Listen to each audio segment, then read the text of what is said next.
जय हिंद। निफ्टी जैसे ही थोड़ा स्टेबल होता है भाई साहब, सब में रेस लग जाती है, हम फर्स्ट। अरे भाई वो गैंग्स ऑफ वासीपुर वाला डायलॉग कि भैया पहले मैं आईपीओ लेकर आऊंगा, पहले मैं आईपीओ लेकर आऊंगा। अब एक साथ इतनी कंपनीज आईपीओ ला रही, अच्छी बात है भाई, इन्वेस्टर्स को और मौका मिल रहा है अच्छी कंपनीज में इन्वेस्ट करने का। बट ये कैसे पता चले कि भैया ये अच्छी है, बुरी है, बेकार है, नहीं लगाना है, लगाना है? काफी सारे पैरामीटर्स हम लोग चेक करते हैं, फिर एक डिसीजन पर पहुंच पाते हैं।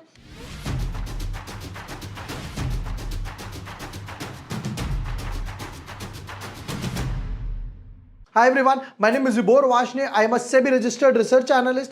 अब एक बहुत छोटा सा आईपीओ है, ग्लोब सिविल प्रोजेक्ट्स करके कंपनी का नाम है।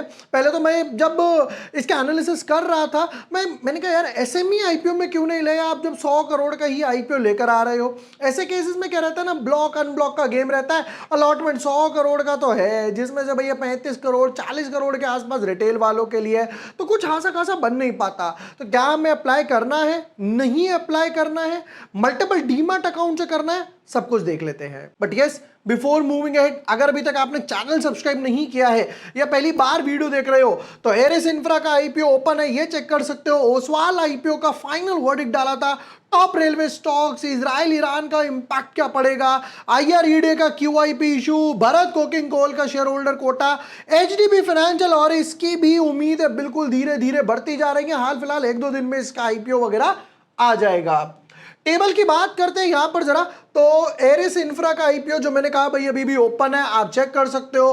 ग्लोब सिविल प्रोजेक्ट्स आज इसके एनालिसिस करने वाले हैं। कल्पतरू लिमिटेड ये ऑलरेडी यहां पर 24-26 सेम ब्रैकेट बनने वाला है, और अब होगा भैया क्लैश का तांडव। फिर उसके बाद संभव स्टील, एचडीबी फाइनेंशियल्स, एलेनबेयर, फिर उसके बाद और 3-4 आईपीओ मतलब हमारे पास पाइपलाइन में है। तो भैया डीमैट अकाउंट और फंड्स के साथ रेडी रहिए। ग्लोब सिविल प्रोजेक्ट शुरू करते हैं। इनकॉर्पोरेटेड इन 2002, ऑलमोस्ट 20-23 साल पुरानी company Globe Civil Projects is an integrated engineering, procurement and construction, simple भाषा में बोलूं तो ईपीसी कंपनी। हेडक्वार्टर कहां पर है? दिल्ली में है। The company has successfully executed projects across 11 states in India, including UP, Haryana, Delhi, Maharashtra, Andhra Pradesh, Karnataka, Gujarat, Chhattisgarh, Rajasthan, Uttarakhand, Himachal Pradesh. मतलब कि मोस्टली देखा जाए तो यहां पर वेस्ट आ गया, यहां पे नॉर्थ वगैरह भी आ गया, और थोड़ा सा साउथ वगैरह भी आ गया, ईस्ट वगैरह की तरफ नहीं है।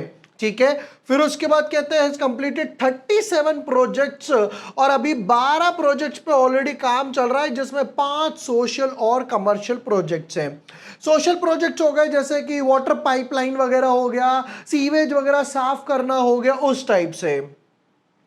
कहते हैं भैया अभी तक एज ऑफ अगस्त 31 2024, यानी कि 1 साल पुरानी बात बता रहे हो ऑलमोस्ट आप।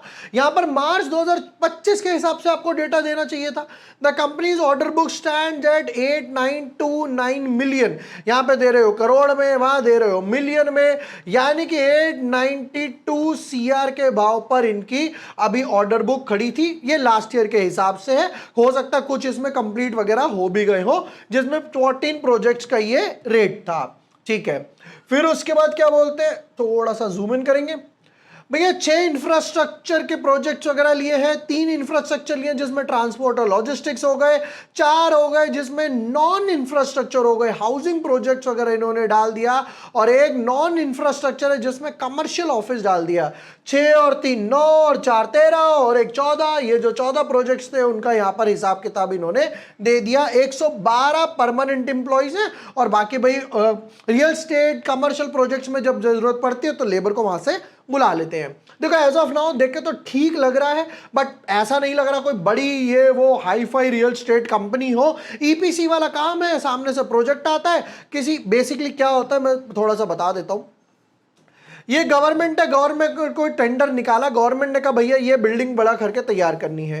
ये टेंडर गया ए बंदे के पास। अब ए बंदा अपना पूरा हिसाब किताब नहीं करेगा, ए बंदा क्या करेगा, अपना 1-2% कमीशन रखकर या फिर उसकी देख रेख कर कर ये प्रोजेक्ट बी वाले के पास पास ऑन कर देगा। तो बी वाला इसको टाइम टू टाइम रिपोर्ट करेगा और ए वाला गवर्नमेंट को टाइम टू टाइम रिपोर्ट करेगा।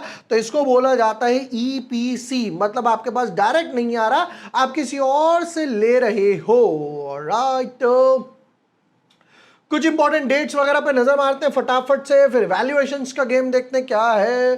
कहते हैं भाई आईपीओ ओपन होगा 24 तारीख को, आईपीओ क्लोज होगा 26 तारीख को, फिर अलॉटमेंट आएगी 27 को, फिर रिफंड आएंगे 30 तारीख को, और 1 तारीख को यानी कि महीने की स्टार्टिंग में देखते हैं ये आउट होगा या 6 लगाएगा। चलिए जी, कहते हैं 10 रुपए की फेस वैल्यू है, बहुत बढ़िया, आधा दिल तो मेरा कोई यहीं जीत लेता है। इशू प्राइस आया 67 से 71, अप्लाई करेंगे 71 पे, अगर करते हैं तो लॉट साइज रहेगा 211 शेयर्स का। कहते हैं जी 119 करोड़ रुपए ही चाहिए, जहां पर लोग 3000, 4000, 2000 करोड़ के आईपीओ ला रहे हैं, हम भैया 119 करोड़ में खुश है, और पूरा का पूरा 100% जो है वो फ्रेश इशू है। देखो अब मैं यही चीज सोच रहा था, जब आप 119 करोड़ ही ले रहे हो तो एसएमई आईपीओ क्यों नहीं लेकर आए, मेन बोर्ड में क्यों लेकर आए, छोटा सा ही आईपीओ है। बट चलो ठीक है कि भाई सेबी की सारी रिक्वायरमेंट फुलफिल करी होंगी तो ये लेकर आए हैं। कहते हैं जी क्यूआईबी वालों को 50% देंगे, रिटेल वालों को 35, एचएनआई को 15, तो कैटेगरी बड़ी यहां पर है, अप्लाई करेंगे तो यहां पर करेंगे ताकि हमें कुछ ना कुछ तो मिल जाए लॉटरी में से। फिर कहते हैं रिटेल वालों को अगर देंगे एक लॉट तो वो पड़ेगा 14,981, ब्रोकरेज टैक्स लगा के ऑलमोस्ट 15,000 ही हो गया। फिर उसके बाद रिटेल वालों को बोलते अगर आप 13 लॉट अप्लाई करते हो तो वो पड़ेगा आपको 1,94,753 के आसपास, और 2 लाख से ऊपर एप्लीकेशन जाती है तो वो ऑटोमेटिकली आपका हो जाएगा एसएचएनआई कैटेगरी या बिग एचएनआई कैटेगरी में। हालांकि रिटेल एचएनआई, बिग एचएनआई, इनमें कोई लॉक इन नहीं रहता, तो कोई टेंशन वगैरह की बात अपने को नहीं है। चलिए नेक्स्ट पार्ट पर आते हैं। फिर उसके बाद प्रमोटर होल्डिंग जी, वेद प्रकाश खुराना, निपुण खुराना, खुरानाज एंड खुरानाज। फिर उसके बाद खुरानाज एंड खुरानाज से मुझे खोसला का घोसला मूवी याद आ गई। शेयर होल्डिंग पैटर्न कहते हैं कि भैया 88% है, बाद का नहीं लिखा है, कोई बात नहीं। अच्छा एक चीज और आगे बढ़ने से पहले कि भाई जो आईपीओ का फाइनल वर्डिक्ट होता है 12 बजे 1 बजे के आसपास, SME IPO, main board IPO, वो मैं हर बार ट्विटर टेलीग्राम पे डालता ही हूं। जैसे यहां पर भी डाला था IPO closing today, main board Oswal pumps है, तो भैया ओसवाल पंप में आप 10-15% लिस्टिंग गेन के लिए लगा सकते हो। सेव वालों को क्या करना है, मॉडरेट को क्या करना है। एसएमई जो आईपीओ आ रहा है वो भी मैं सब यहां पर कच्चा चिट्ठा डाल देता हूं। ट्विटर टेलीग्राम वगैरह हो गया, तो अगर आप वहां पर फॉलो नहीं कर रहे हो, वहां पर भी फॉलो करने ला, काफी सारे chart, swing trade, IPO analysis, news, सब कुछ आता रहता है, बिल्कुल फ्री है, कोई चार्जेस नहीं है, जिसका लिंक आपको डिस्क्रिप्शन और पिन कमेंट में मिल जाएगा। वहां वाली हमारी कम्युनिटी भी डेफिनेटली ज्वाइन करें। ऑलराइट, तो चलिए जी फाइनल ईयर, फाइनल फाइनेंशियल्स पर आते हैं। कहते हैं भाई full year, full year, full year, और अगेन 3 क्वार्टर, पता नहीं भैया आईपीओ लेकर आ रहे हैं लोग, पूरा क्यों नहीं दे रहे, कोई बात नहीं है, ऑडिटेड हो सकता है, स्टेटमेंट नहीं आई हो, तो यहां पर 3 क्वार्टर का डाला है। 229 करोड़ था, 275 करोड़ हो गया, 320 करोड़ और 375 करोड़, तो ग्रोथ तो एक अच्छी खासी डेफिनेटली दिखी है। 2-2.5 साल में 50% से भी ज्यादा बढ़ गए एसेट्स वगैरह। फिर उसके बाद कहते हैं रेवेन्यू की बात करें 280 करोड़, और अब देखो यहां पर रेवेन्यू ड्रॉप हो गया। क्यों? क्योंकि भैया आप किसी और पे डिपेंड हो कॉन्ट्रैक्ट के लिए, तो यहां पर रेवेन्यू में ड्रॉप आ गया। ठीक है, फिर वापस से रेवेन्यू बढ़ा 334 करोड़, और अभी ये 256 करोड़, 256 करोड़ है, बट 3 क्वार्टर का है, डिवाइड बाय 3 भी करें, मतलब हर क्वार्टर में उन्होंने एवरेज 80-90 करोड़ के आसपास बना के जा रहे हो, तो यहां पर भी 320 से 350 करोड़ के आसपास ही मोटा मोटा बनेगा। ये हो सकता है लास्ट में थोड़ा बहुत बढ़ भी जाए, तो भी कट टू कट के हिसाब से ही है। प्रॉफिट आफ्टर टैक्स कहते हैं भाई 280 करोड़ पे 5 करोड़ कमाए थे, यानी 2% का पैट मार्जिन था। और जब आप लेयर वाइज काम करते हो ना, तो आप ज्यादा मार्जिन नहीं रख सकते। मतलब क्या है, ये गवर्नमेंट ने टेंडर निकाला जी 100 करोड़ के आसपास का, जो ये ए बंदे को मिला था हमारे एग्जाम्पल में। अब क्या होगा, ए बंदा अपना मार्जिन रख के आगे पास ऑन कर देगा, भैया देख तुझे गवर्नमेंट से तो मिला नहीं था, मुझे मिला था, अगर तू इस प्रोजेक्ट को 90 करोड़ में पूरा कर देता है, 90 करोड़ 95 करोड़ में, तो ले ले। तो ये बोलता है कि हाँ जी मैं ले लेता हूं। अब ये 95 में से 5 करोड़ तो इसको मिल गया ऑलरेडी फ्लैट, अब ये 95 में से इसको कॉस्ट ये वो लगाना है। अब इस वजह से भैया गवर्नमेंट के तो आप टेंडर भर रहे हो, तो लोएस्ट बिडर ही एक्सेप्ट किया जाता है, राइट। इस वजह से यहां पर मार्जिन की उम्मीद मत करना। ये हो गया 5 करोड़। उसके बाद समझ आता है भैया सेल्स गिरी तो भैया पैट भी गिरेगा, चलो बट प्रॉफिट मेंटेन करके चल रहे हैं। फिर उसके बाद हो गया 334 करोड़ और ये हो गया 15 करोड़, ऑलमोस्ट 5% हो गया, जो पहले 2% के आसपास था। अब आगे चलते हैं। अब देखना ध्यान से, पिछली बार पूरे साल में करा था 15 करोड़, अब की बार सिर्फ 3 क्वार्टर में ही 17 करोड़ कर दिया, यानी यहां पर मार्जिन हो गया 8%। This is one of my favourite part. मैं जब भी किसी कंपनी के क्वार्टर रिजल्ट एनालिसिस करता हूं, मैं हमेशा ये नहीं फोकस करता भैया सेल्स बढ़ी नहीं बढ़ी, अदर इनकम कितनी है, प्रॉफिट। मुझे बताओ मार्जिन बढ़ रहा है नहीं बढ़ रहा। मार्जिन अगर बढ़ रहे हैं तो कंपनी आगे अपनी कॉस्ट पास ऑन कर रही है। एज अ कंज्यूमर हो सकता है मुझे बुरा लगे, बट एज अ इन्वेस्टर अच्छा लगेगा, क्योंकि जो पुरानी इन्वेंट्री है वो भी अब महंगे मार्जिन पर जाएगी। ये थी आज की ब्रो टिप। नेक्स्ट, बोरोइंग्स की और रिजर्व्स की बात करें, 50 करोड़, 59 करोड़, 75 करोड़, 56 करोड़। ये ड्रॉप कैसे आया है भाई? एसेट बढ़े, पैट भी कमाया पिछली बार। ये रिजर्व्स में ड्रॉप कैसे आया? इसे कहते हैं डिविडेंड। आने से पहले डिविडेंड डिक्लेयर कर दिया छोटा सा, चलो कोई बात नहीं। बोरोइंग्स 70 करोड़, 100 करोड़, 124 करोड़, 140 करोड़ के आसपास हो गया, तो ये ऑलमोस्ट डबल हो गया। एसेट बढ़े 50%, बोरोइंग्स बढ़ी ऑलमोस्ट डबल, तो यहां पे बोरोइंग्स को घटाओ तभी आपका पैट अच्छा बनेगा। बोरोइंग्स बहुत ज्यादा है, इन पे थोड़ा सा तो डेफिनेटली काम करना पड़ेगा। कुछ important ratios, return on equity 22 हो गया, रिटर्न ऑन कैपिटल इंप्लॉयड 23 हो गया, क्योंकि डेट ज्यादा है तो कैपिटल इंप्लॉयड ऑटोमेटिकली बढ़ गया। डेट ये हमने देख लिया ज्यादा है। पैट मार्जिन 5% लास्ट ईयर पे कैलकुलेटेड है। फिर उसके बाद price to book value 3.92, balanced है, ज्यादा भी नहीं कम भी नहीं, मतलब 2, 2.5, 3 होता तो भी मजा आता। फिर उसके बाद ईपीएस कहते हैं जी अभी 3.5 है, बाद में हो जाएगा 3.9। अभी पी रेशियो 19, बाद में हो जाएगा 17। हम दोनों ये नंबर लेके चलते हैं क्योंकि ये एब्सोल्यूट फिगर्स पे है, ये जो है लास्ट ईयर के हिसाब से और ये प्रीवियस के हिसाब से, तो 3.58 और 19। आइए जरा देखते हैं कुछ पीयर कंपैरिजन इनके। यहां आ गए कुछ पीयर कंपैरिजन वगैरह, तो कहते हैं जी Globe Civil Projects, BL Kashyap हो गया, सीगल हो गया, पीएसपी प्रोजेक्ट, कैपेसिट इंफ्रा और आलू वालिया कॉन्ट्रैक्ट्स। भैया आलू वालिया तो इतनी बड़ी कंपनी है। कहते हैं भैया हमारा ईपीएस है 3.5 है, जिससे नीचे सिर्फ बीएल कश्यप का है, बाकी सेगल्स, पीएसपी, कैपेसिट, आलू वालिया सब भैया डबल डिजिट्स वाले हैं। ठीक है जी।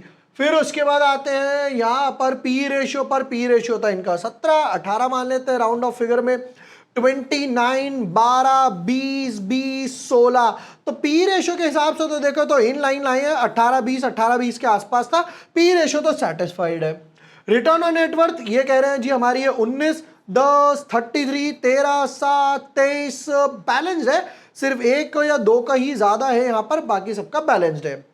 प्राइस टू बुक वैल्यू ये कह रहे थे 3.9, राउंड ऑफ टू 4, यहां पर है 3 इससे कम, 3 इससे कम, 1.46 इससे कम और 4.28 इससे थोड़ा सा कट टू कट, बट आलू वाले कॉन्ट्रैक्ट्स ने पैसा बनाकर दिखाया है इसलिए उसका ज्यादा है। बताओ भाई पैसा किस किस लिए उठा रहे हो और कहां कहां लगाओगे? क्या कुछ डेट कम करोगे? नहीं करोगे, लग रहा है मेरा दिल टूटने वाला है।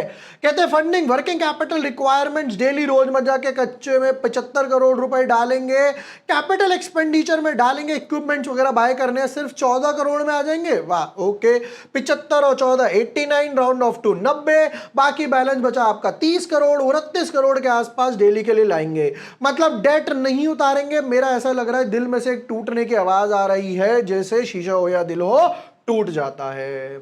आज की वीडियो थोड़ी हंसी मजाक चलते रहना चाहिए भैया, वरना पता चला कि हसीन के हसीन सपने हमें भी देखने पड़ रहे हैं। जिसको जोक समझ आया बढ़िया, जिसको नहीं समझ आया और बढ़िया। ओवर सब्सक्रिप्शन लिस्टिंग गेन की बात पर आ जाते हैं जरा फटाफट से। देखो यहां पर क्या होने वाला है, हो सकता है मोस्ट प्रोबेबली इसकी डिटेल्स और आना बाकी है, प्राइस बैंड वगैरह। हालांकि होस्टली इन्होंने आरएचपी वगैरह फाइल कर दिया है, तो प्राइस बैंड ये वो तो ये दोनों क्लैश करने वाले हैं। हालांकि कल कल्पतरू पावर्स जो इसकी बड़ी कंपनी है उसने पैसा बनाकर दिखाया, तो थोड़ा सा फोकस जो है वो कल्पतरू की तरफ भी रहने वाला है। चलिए अब आते हैं over subscription listing gain. Table पर डेफिनेटली कुछ तो है, कंपनी प्रॉफिट में है, एसेट्स बढ़ रहे हैं, सेल्स बढ़ रही है, मोस्ट इंपॉर्टेंट मार्जिन बढ़ रहे हैं, प्रमोटर के पास अच्छी खासी होल्डिंग्स है, ऑर्डर बुक अच्छी है, ये सब पॉजिटिव था। नेगेटिव भैया डेट पहले से ही बढ़ा हुआ है, रिड्यूस भी नहीं कर रहे हो, ये थोड़ा सा ट्रिगर लगेगा, बट क्योंकि ये real estate, construction, EPC, machines वाली कंपनी को डेट लगेगा ही लगेगा, क्योंकि भैया इनको पैसा, वर्किंग कैपिटल अच्छी लगती है। अब आते हैं ओवर सब्सक्रिप्शन पे, क्योंकि छोटा आईपीओ है इसलिए ओवर सब्सक्रिप्शन एक अच्छा खासा होगा, 30 टाइम्स प्लस ओवर सब्सक्रिप्शन होगा। ओसवाल की वीडियो में भी मैंने आपको क्या बोला था, 20 टाइम्स ओवर सब्सक्रिप्शन लेकर जाएगा, वो 28 टाइम्स से भी ज्यादा ओवर सब्सक्राइब हुआ, यहां पर भी 30 टाइम्स के हिसाब से जाएगा। अब आते हैं लिस्टिंग गेन की बात पे, क्योंकि छोटा आईपीओ है तो मल्टीपल डीमैट अकाउंट है, मम्मी के अकाउंट से, पापा के अकाउंट से, भाई के अकाउंट से, ड्राइवर के अकाउंट से, उसके अकाउंट से अप्लाई करने पड़ेंगे एक दो लॉट रिटेल कैटेगरी में। मैं एचएनआई में तो डेफिनेटली अप्लाई नहीं करने वाला, एक ही जगह सारा पैसा डाल दिया, पता लगा नहीं मिल रही है, पैसा वेस्ट गया, तो मल्टीपल एप्लीकेशन डालेंगे क्योंकि छोटा सा कोटा ही समझ आ रहा है। लिस्टिंग गेन की बात करें तो समवॉट अराउंड 10 to 20% के आसपास लिस्टिंग गेन लेकर जाता है, और मार्केट थोड़ा सा और स्टेबल हो सकता है, तो हो सकता है क्योंकि छोटा आईपीओ है तो भाई सप्लाई कम होगी, सप्लाई कम होगी मतलब डिमांड कांस्टेंट नजर आ रही है, जिसकी वजह से हो सकता है लिस्टिंग गेन वगैरह थोड़े से बढ़ जाए। चलिए जी, ये थे यहां पर ग्लोबल सिविल प्रोजेक्ट्स आईपीओ के डिटेल्ड एनालिसिस। सारा कच्चा चिट्ठा देखने के बाद पता चला कि हमें कितने लिस्टिंग गेन वगैरह मिल सकते हैं, बाकी पीयर कंपैरिजन के हिसाब से क्या ग्रोथ वगैरह नजर आ रही है। बाकी कल्पतरू, एचडीबी जैसे जैसे आते हैं मैं डेफिनेटली बनाकर वीडियो आपको देने वाला हूं। एंड यस, जैसा मैंने बताया ट्विटर और टेलीग्राम के बारे में बिल्कुल फ्री है, जहां पर ऑलरेडी हम लोगों को 3,25,000 से भी ज्यादा ट्विटर पे फॉलो करते हैं, और समवॉट अराउंड 1,45,000 की कम्युनिटी है टेलीग्राम पे, आप भी पार्ट बनिए, ज्वाइन कीजिए। Thank you for watching the video, lots of love.